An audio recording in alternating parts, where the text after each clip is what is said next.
Hello दोस्तों, रित्याज empire में स्वागत है आपका। और आर ओ की वैकेंसी का नोटिफिकेशन आ चुका है और सभी लोग अपनी अपनी तैयारियों में लग गए हैं। जैसा कि मैंने भी अपनी तैयारी स्टार्ट कर दी है। और सबसे इम्पोर्टेंट टॉपिक जो इसमें होता है करंट अफेयर का, जिसमें 25 से 30 क्वेश्चन, लगभग 20 से 25 क्वेश्चन तो आते ही आते हैं। तो मैंने स्टार्टिंग करंट अफेयर से ही कर दिया। तो मैंने सोचा कुछ नोट्स बना के मैं आप लोगों के लिए भी वीडियो बनाती जाऊँ।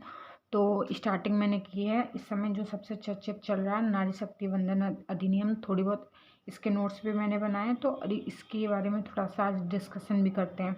तो स्टार्टिंग करते हैं नारी शक्ति वंदन अधिनियम की जो पृष्ठभूमि है उससे। तो पृष्ठभूमि ये जो नारी शक्ति वंदन अधिनियम है वो महिलाओं की लोकसभा और विधानसभा में 33% आरक्षण को लेके लाया गया है। तो इसकी जो पृष्ठभूमि है, इसको सबसे पहले एच.डी. देव गौड़ा जी ने लोकसभा में पेश किया था 1996 में 81वें संविधान संशोधन के तहत।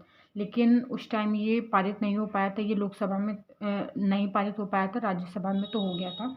और उसके बाद फिर अटल बिहारी वाजपेयी जी लाए थे 1998 में, तो उनकी फिर सरकार नहीं रही थी। उसके बाद मनमोहन सिंह जी 2008 में लेके आए थे, 2008 में लेके आए थे। और उसके बाद ये अब फिर से नारी शक्ति वंदन अधिनियम के नाम से आया है। तो इसमें क्या क्या प्रावधान है, तो इसका नीति निर्धारण में महिलाओं की भूमिका को सशक्त करने, मतलब हमारे जो लोकसभा और विधानसभा में जो महिलाओं की जो सीटों की संख्या है वो बढ़ जाएगी। महिलाएं कहीं ना कहीं ये महिला सशक्तिकरण को लेके एक बहुत ही अच्छा कदम है। और लोकसभा और विधानसभा में 1/3 सीटों का आरक्षण होगा। और संविधान के 128वें संशोधन 2023 के तहत इसको लाया गया है। ठीक है, अनुच्छेद 330 का ए और 332 को इसमें शामिल किया गया है। तो अगर 330 और 332, तो 330 है लोकसभा में SC/ST जो उनके आरक्षण को लेके है, और 332 में विधानसभा में SC और ST की सीटों का जो मतलब आरक्षण है, उसी में ये एक प्लॉट जोड़ दिया गया है महिलाओं के लिए। और इसके तहत महिलाओं के लिए सीटें आरक्षित होंगी। और आरक्षण होने की तारीख से 15 वर्ष तक की अवधि तक ये रहेगा। और उस हर 15 साल में ये इसकी सीटें बढ़ती या घटती रहती हैं जनसंख्या के आधार पे। तो फिर इसमें संसद द्वारा इस संसद की अनुमति से फिर ये आरक्षण आगे बढ़ाया जा सकता है। और जनगणना और परिसीमन के बाद ही इसे लागू किया जाता है। तो अनुच्छेद 334 का ए के तहत आरक्षण के लिए परिसीमन अनिवार्य है। और परिसीमन क्या है इसके बारे में हम इसके बाद बात करेंगे अच्छे से। परिसीमन क्या है, कई लोगों को इसी में डाउट होगा कि परिसीमन क्या है। ठीक है, संसद के दोनों सदनों में पारित होने के बाद, जब संसद के दोनों सदन लोकसभा और राज्यसभा में ये अच्छे से पारित हो जाता है, उसके बाद इसको अच्छे से लागू करने के लिए जो राज्य हैं हमारे, हर 28 राज्य हैं, 28 राज्य में कम से कम हमें 50% विधानसभा की जो है मंजूरी लगेगी, तभी ये कानून बन पाएगा, जो आर्टिकल 368 के तहत होगा। ठीक है, केंद्रीय कानून मंत्री अर्जुन राम मेघवाल जी ने संसद में के विशेष सत्र में इस लोकसभा में पेश किया था इस बिल को। ठीक है, और अगर ये बिल पास हो जाता है तो 343 सदस्यों वाले लोकसभा में जो महिलाओं की संख्या है वो 181 हो जाएगी, जो कि अभी तक 82 ही है सिर्फ लोकसभा में। और राज्यसभा में 33 है अभी, जो कि सिर्फ 14% है। और लोकसभा में 82 महिला सांसद हैं, जो सिर्फ 15% महिलाएं हैं पूरी टोटल लोकसभा सदस्यों का। तो ये लागू होने के बाद टोटल 33% महिलाओं की सीट लोकसभा में और विधानसभा में आरक्षित हो जाएगी।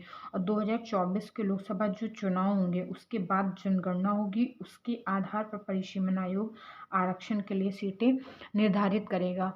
और परिसीमन आयोग केंद्रीय गृह मंत्री जी ने ये भी कहा है कि 2029 तक ये लागू हो जाएगा।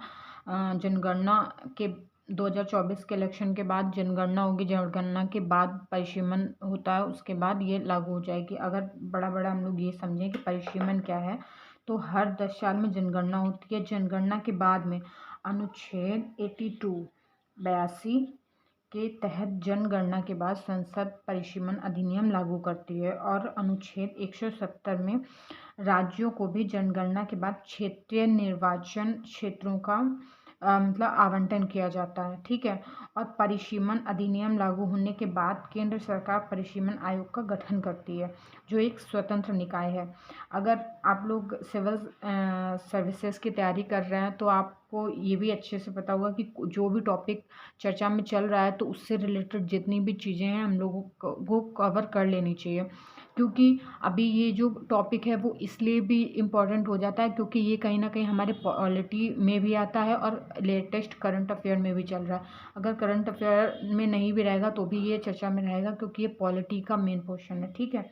और उसके बाद फर्स्ट परिसीमन आयोग आया था 1952 में, और उसके बाद परिसीमन आयोग का गठन कब कब हुआ है, 1952 में, 62 में, 72 में और 2002 में।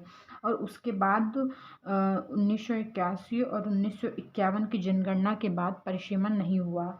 क्यों? क्योंकि 1976 में इंदिरा गांधी जी ने आपातकाल के दौरान 2001 तक रोक लगा दी थी, इसको स्थगित कर दिया था।